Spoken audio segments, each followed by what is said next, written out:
What's up, guys? Welcome back. We're still in the middle of comfort food season, but a lot of us are having some weight loss or fitness goals. So today, I'm gonna take a comfort food classic, fish and grits, but we're gonna blacken the salmon instead of fry it.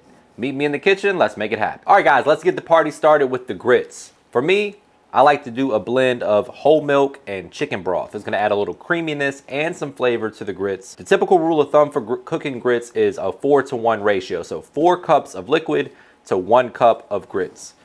If you're doing 2 cups of grits, you need 8 cups of liquid. That's for my mathematicians out there. 2 cups of chicken broth, 2 cups of whole milk. We're gonna bring that up to a boil, whisk in our grits, and let them cook for about 15 to 20 minutes. And we're gonna start adding in our cheese and whatever flavors you wanna add to the grits. It's fair game. Where'd you find this milk?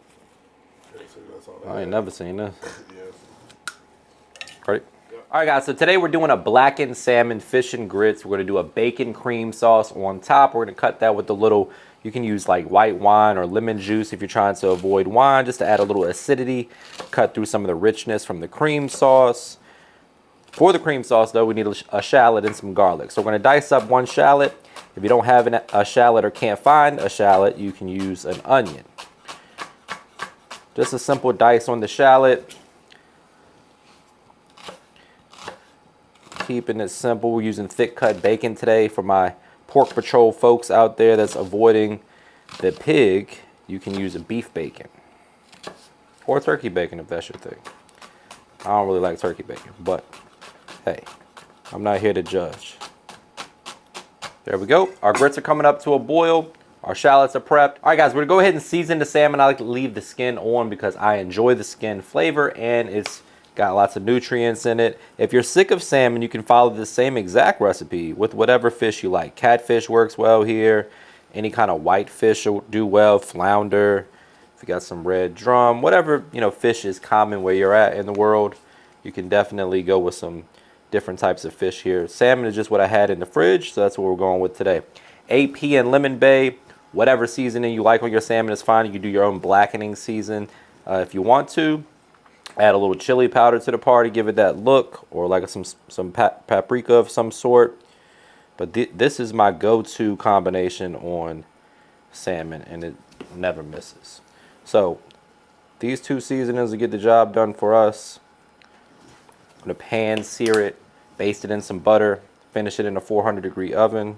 All right, guys, it's time to sear the salmon. I like to use avocado oil because it has a high smoke point, 500 degrees, perfect for high heat cooking, like searing, like we're doing right here. Great skillet. If you need a skillet, you can get one at MrMakeItHappen.com. We're gonna go salmon into the skillet. I like to do skin side down last because it's gonna cook longer that way. We're just gonna get color on the flesh side, flip it over, and then cook it skin side down for a longer duration of time, which is gonna still result in a crispy skin. About 60 to 90 seconds on this side. We're just really looking for that nice blackened kind of color. Then we're gonna flip it over, baste it in some butter and herbs, finish it in a 400-degree oven until the salmon reaches your desired internal temperature, which for me is about 130 degrees.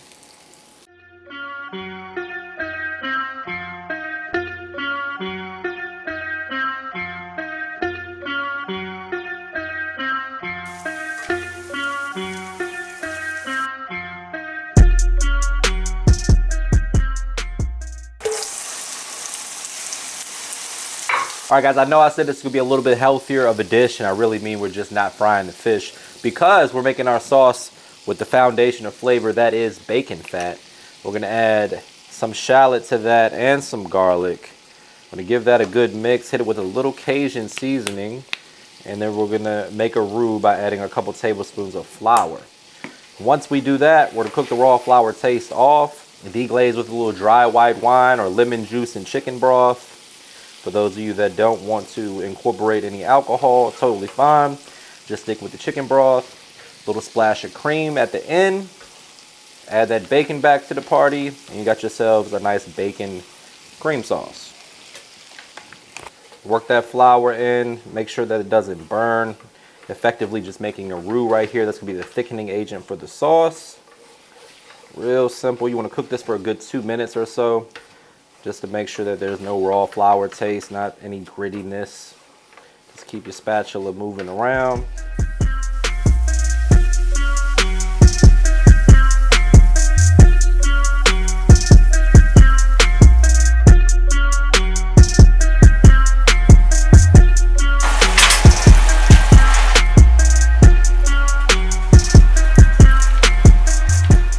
All right, guys, we got the bacon and the chive in there. We're gonna hit it with just a splash of heavy cream. If you need to thin it at all, you could always use a little bit more chicken broth.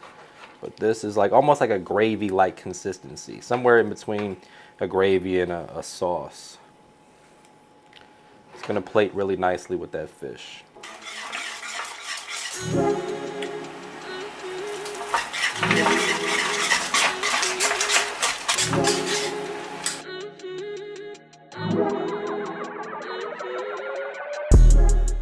All right, people, the salmon is done. The grits are done. It's time to go ahead and plate this up with a beautiful bacon cream sauce. This is the part where I say, brace yourself for a trademark money shot. Say it with me, guys. Looking good. The only thing left to do is dig in for the taste test. But before we do that, please take a quick second to subscribe to the channel. Make sure you hit that bell to enable notifications as well.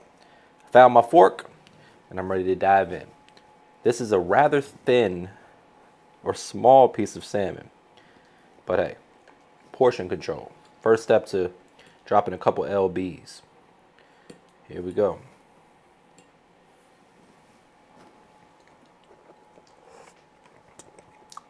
If you've never had salmon and grits before, I'm here to tell you it's a thing. Yeah, I'm trying to get some grits on here.